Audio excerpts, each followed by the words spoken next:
Welcome to the Sustainable You webinar. Thank you so much for joining me today. My name is Natalie Lascano. I'm a wellness coordinator with Gator Care Wellness, and I just want to thank you all again for choosing to celebrate Earth Day today with me by learning how to take a little extra care of our collective home. This is an area of wellness that I'm highly interested in, but I don't always get to talk about it. So I'm excited to be here with you all today, and I hope this presentation is inspiring and insightful. And just gives you some ideas for how to live a little bit more sustainably. So for this presentation, we'll cover the following objectives.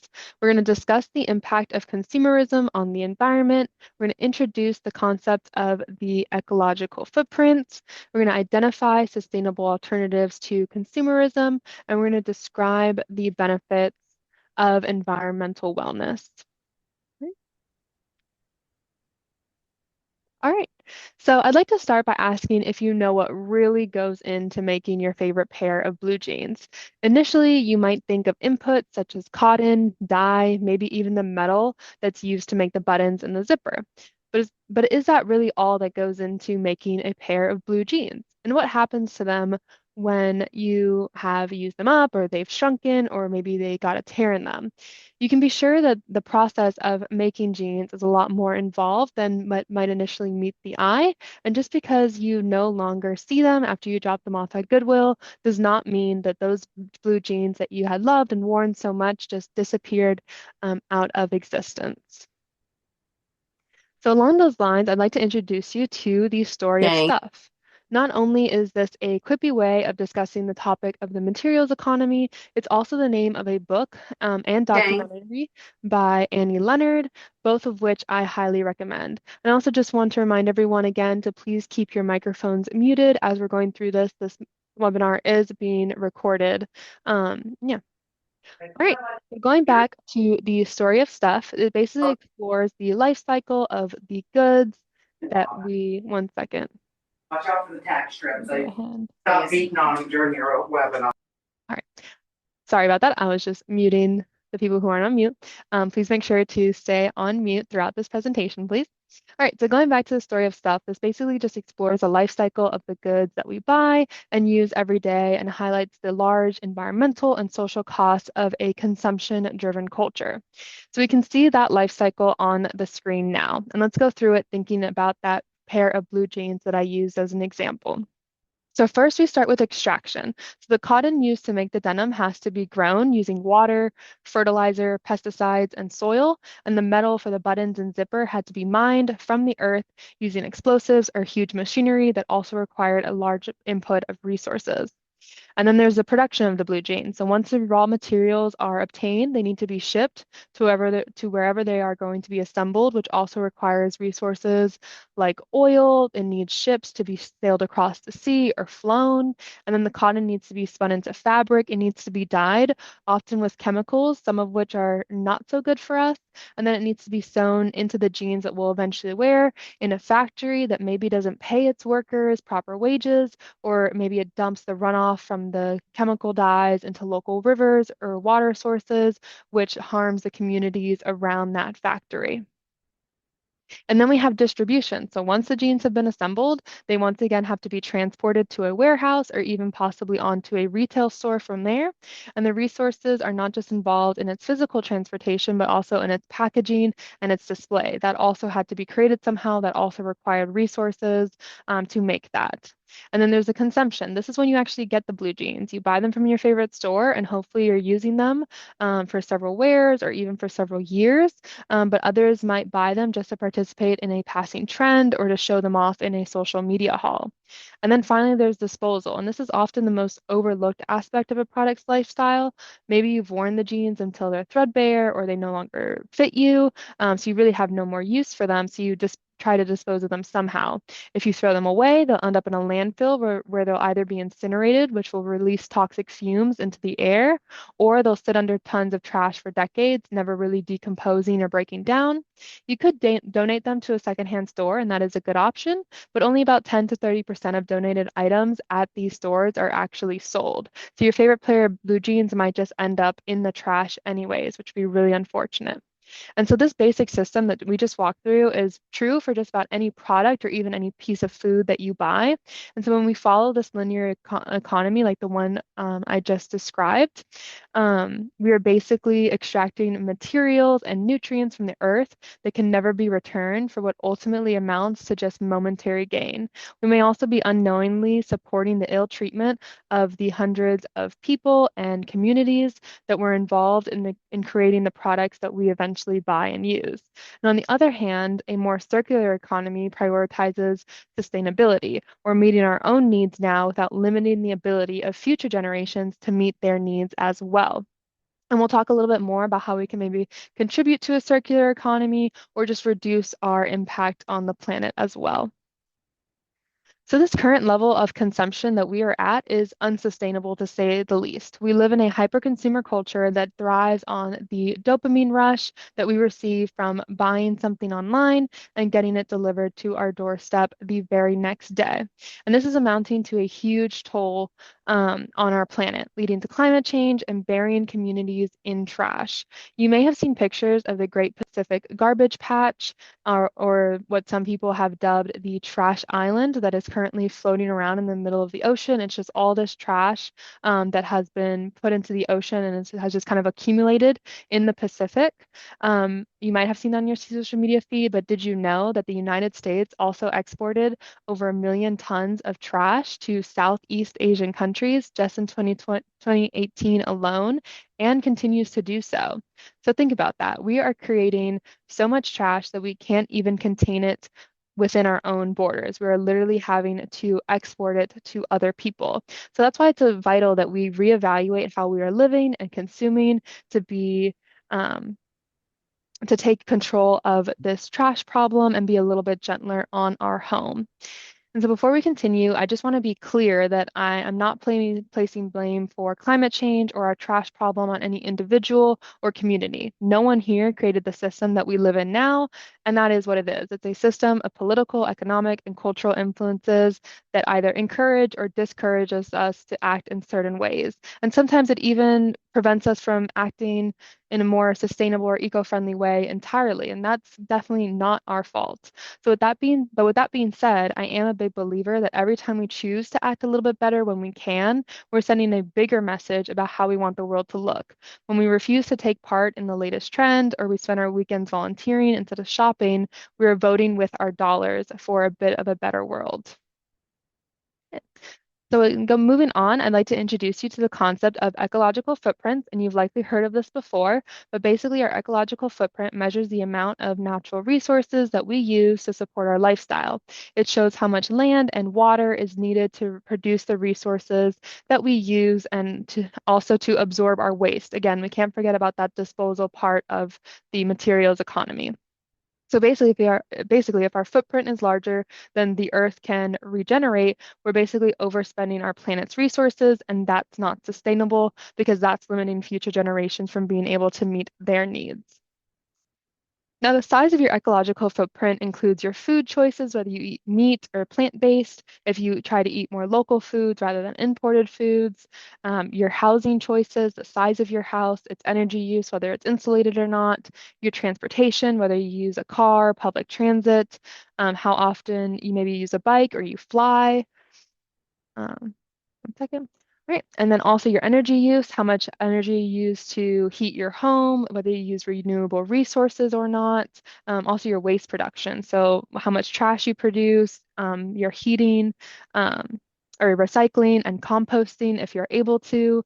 Also your water consumption. Are you running the taps when you don't absolutely need to? Are you taking shorter showers, so on and so forth? And then also the goods and services. So the things that we are buying and consuming.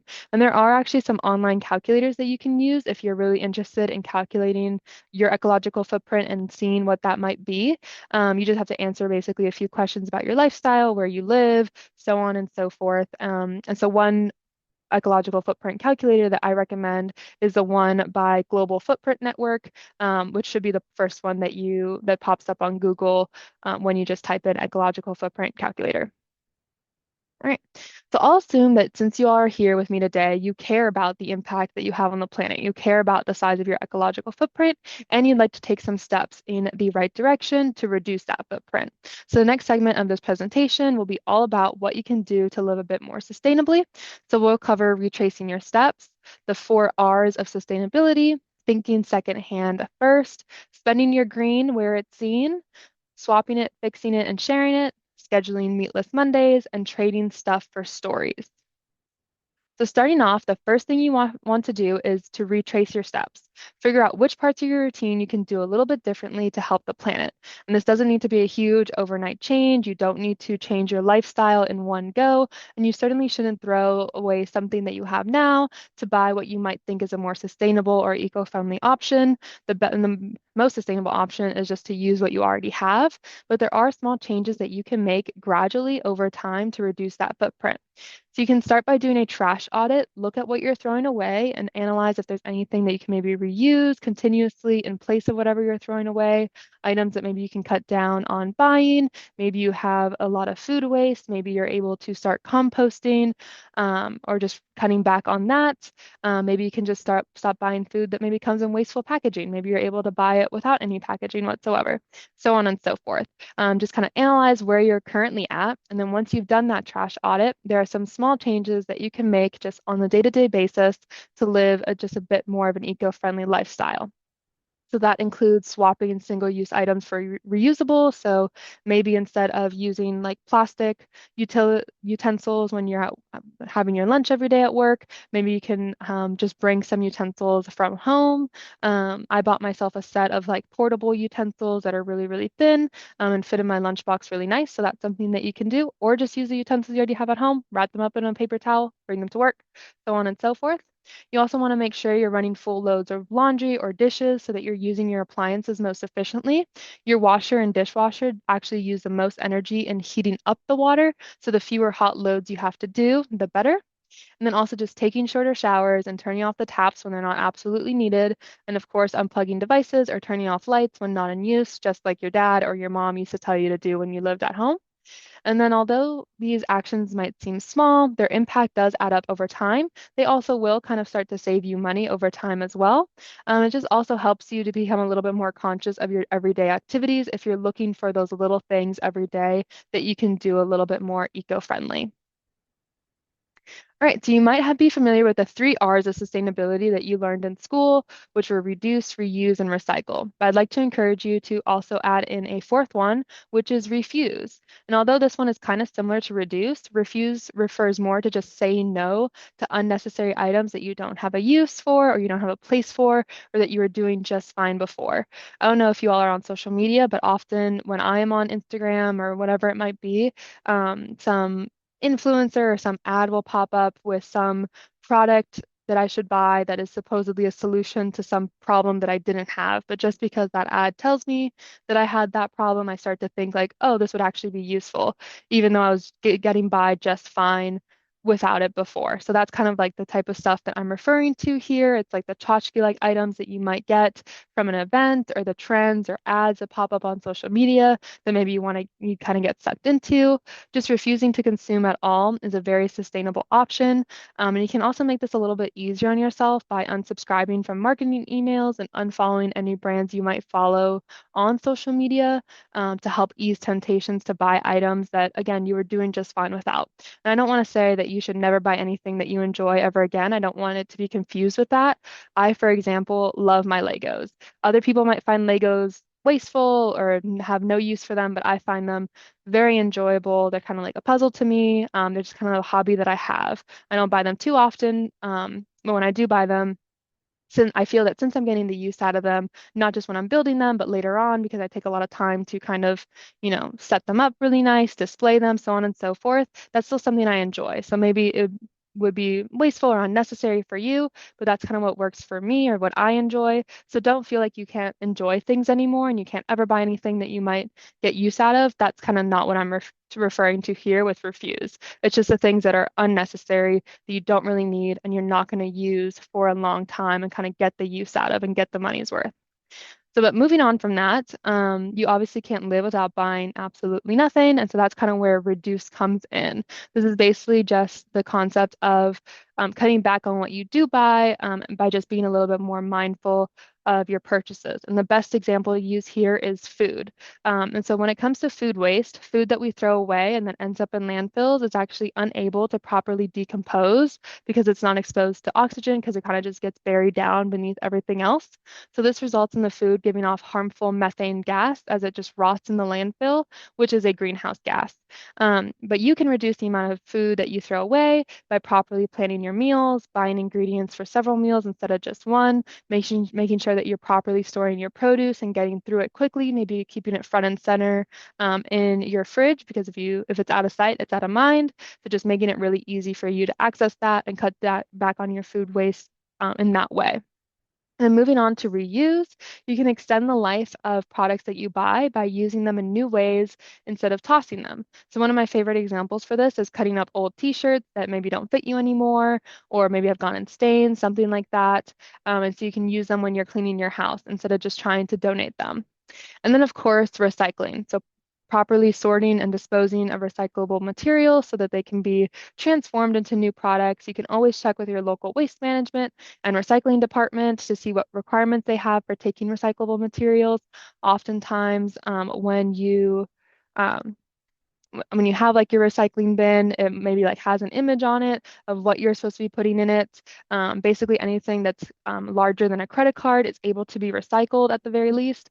So just making sure that you are doing that and following those guidelines as best as you can. That's kind of the best way to ensure that your materials are being recycled. All right, another great way to move away from that linear economy I spoke about before to a more circular one is to think secondhand first. So whenever you're interested in buying an item, whether it's a piece of clothing or a new phone or a piece of furniture, think secondhand first. You can check your local thrift stores, consignment shops, Facebook Marketplace, any other trusted secondhand sellers to find what you're looking for. And oftentimes you're going to save money this way, and if you find a well-made item, you're giving it a new life and saving something of good quality from the landfill. And my tips for successful secondhand shopping, because I've done this plenty of times, include looking for clothes made of natural materials. Plastic-based materials such as polyester and spandex typically don't last as long as cotton or linen. So just looking for those natural materials, checking the labels. Also just thoroughly checking your items before purchasing them, making sure there's no hidden stains or tears that maybe you don't see at first glance. And then also seeking out trusted sellers with good reviews and details on how they assess their items if available.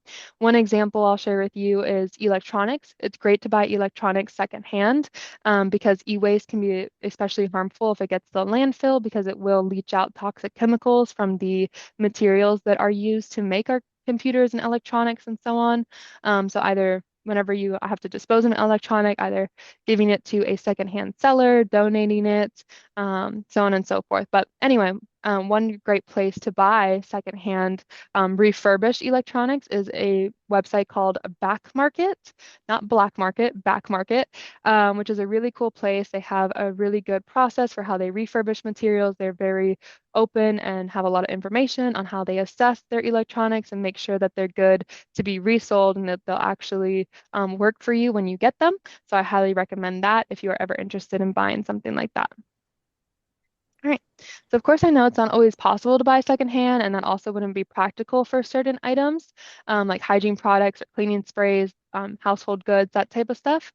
However, when you do buy these sorts of items, you can look for these certifications that verify that the product was either made sustainably or is from a trusted seller. So these are all third-party certifications that independently certify that products or companies utilize some sort of sustainable practice, or maybe it's from like a local business, something like that. So Cradle to Cradle is kind of a gold tier certification. It evaluates products for safety to humans and the environment, and they're designed for future life cycles across 5 categories, including material health and renewable energy. And then Fresh from Florida, y'all have probably seen this at the grocery store countless times, but this basically just identifies produce and food products that are grown in Florida. And by buying these products, it helps to support our local farmers, of course. It helps us to eat more seasonally and also reduces resource use associated with transporting food long distances. And then the USDA organic symbol is also another one you've probably seen, but this is found on food, textiles, and personal care products, and it ensures that no synthetic pesticides or GMOs were used in the production of that product and follows strict organic farming standards. And then there's also the Forest Stewardship Council. This ensures that products, especially paper and wood, come from responsibly managed forests and provide environmental, social, and economic benefits. And then there's the B Corp certification. This is another one of those kind of gold tier certifications. This applies to whole companies rather than just individual products, and it indicates high social and environmental performance, accountability, and transparency. There's also the Fair Trade Certified, which is found on coffee, chocolate, clothing, and much more. This ensures that the people who make the product were given fair wages, have safe working conditions, and environmental sustainability. And then finally, there's Energy Star. So this is for appliances, electronics, and buildings that ensures superior energy efficiency. And then I did see a comment in the chat, which I'll just read really quickly. So Marion says, I found buying fresh from Florida produce are usually fresher and last longer in the fridge. Absolutely. So whenever you buy any locally grown produce, whether it's from a farmer's market or using that fresh from Florida symbol, since it didn't have to travel as far to get to you, it is usually fresher, closer to when it was actually harvested. So it is also another great way to kind of save money or reduce food waste because you can actually have time to eat that product. Thank you for sharing that. All right, so now while we're on the topic of sustainable shopping practices, I want to make sure you're all aware of the practice of greenwashing. This is basically when companies try to convince you that their products were made in an eco-friendly or sustainable manner without any evidence to substantiate that. It's basically a marketing ploy that preys on your desire to help the planet. So some red flags to look out for to make sure you're not supporting that is just looking out for vague buzzwords like eco-friendly or natural. These terms are not regulated, so they can be used basically by anyone in their marketing. And also, companies that practice sustainability will likely have one of those third-party certifications that we just talked about. So if you don't see one of those certifications, it's likely that the company was trying to greenwash it, or if they don't have information on their website about how a product was made, even though they're claiming to be sustainable, they probably are trying to greenwash you. And then some also irrelevant claims, such as claiming to be CFC free. This is already required by law, so it does not indicate that the company took any extra steps to make a greener product. And finally, this is kind of like the major red flag for greenwashing, but usually using nature-themed packaging or made-up seals to seem reliable and market to you. Again, usually if companies are actually taking the time to have sustainable, eco-friendly practices, they're going to tell you specifically how they did that. So don't just rely on the packaging. Right.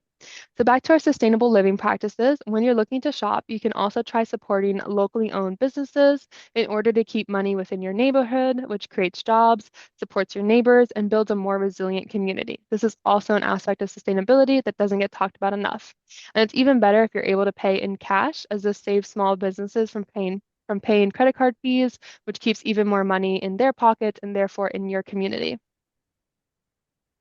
Now, I mentioned previously that donating items is not always a solution to our trash problem. So, since much of what we donate kind of just ends up in a landfill anyways, unfortunately. So, you can try to just see the donation bin as kind of your last resort. And before you donate something, you can try to instead swap items to organize or attend local swap events with friends and neighbors to exchange items that you no longer have a use for but are still in good working condition. For example, here at Professional Park, where I work, we have a little free library here where employees can just leave the books that they've read and pick up another title that interests them completely for free. You can just walk by and grab one up, which is really cool. And then you can also try to fix it. So just because something is broken or torn doesn't mean it's done for good. You can try to repair your items to extend their life. YouTube videos are a great place to look for directions and guidance on how to maybe repair a broken household item or sew some torn clothing. And then also share it.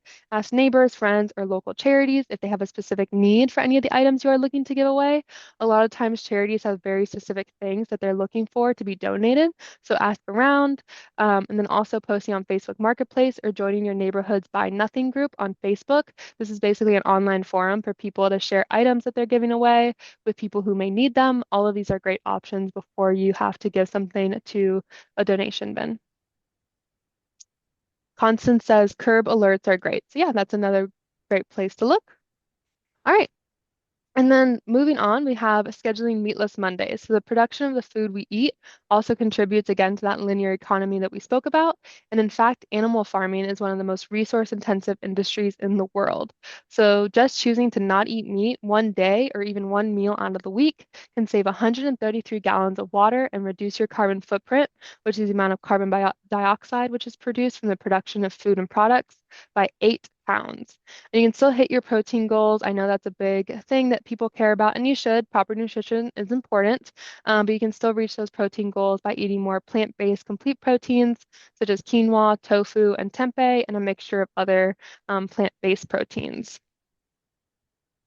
And then finally, the process of reducing your consumption is best helped by trading stuff for stories. So instead of shopping to fill your time and hold your attention, you can seek out more value-based sources of entertainment. This could include enjoying nature more. Florida is home to so many amazing state parks, even a couple of national parks, and often the price of admission is free or it's just a few dollars for parking. So you might as well take advantage of them and go out there, even if it's just for a short walk.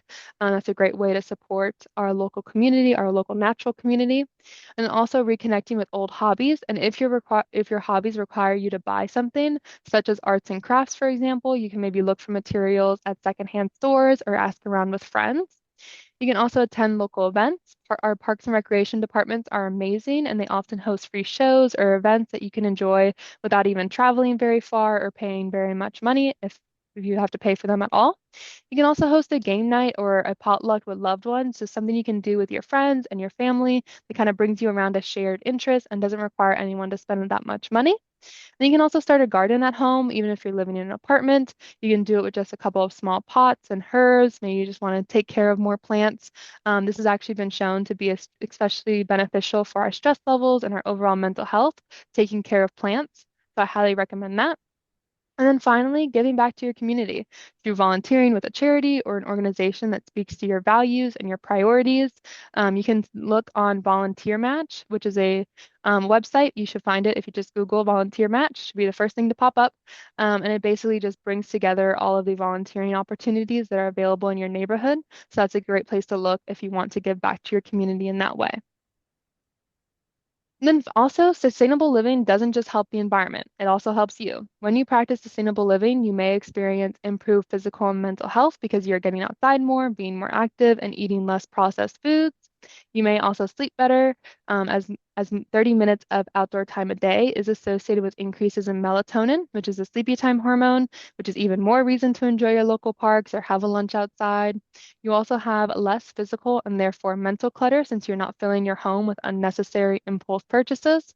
And you'll have stronger community ties by prioritizing your relationships with others and giving back to your community through volunteering or supporting local businesses. And I'd just like to leave you with this quote from an environmental educator on YouTube who has taught me most of what I know about sustainable living. She goes by Shell Bizzle and is a fantastic resource if you are looking to learn more about this topic. She has a degree in environmental science, and she lives this every single day. But the quote is, "You cannot do everything the world needs, but the world needs everything you can do," which goes back to my point of doing the little things, even if you think it doesn't make a big difference. In the long run, I believe that it will. Then we also have some Gator Care resources that may help you along your journey of sustainable living. So we have our entire environmental wellness resource page, which you can find. It has a bunch of resources on this topic. We actually also have a Meatless Mondays challenge that has some fun, good recipes if you're interested in trying to eat a little less meat. We also have some walking maps if you like to get out more. And we have a healthy recipe guide as well. If you are looking to like use an ingredient that you're not sure of or something like that, that can also help you reduce food waste. All right, so that is all I had for you today. Thank you all so much for joining me. If you have any questions, please feel free to share them.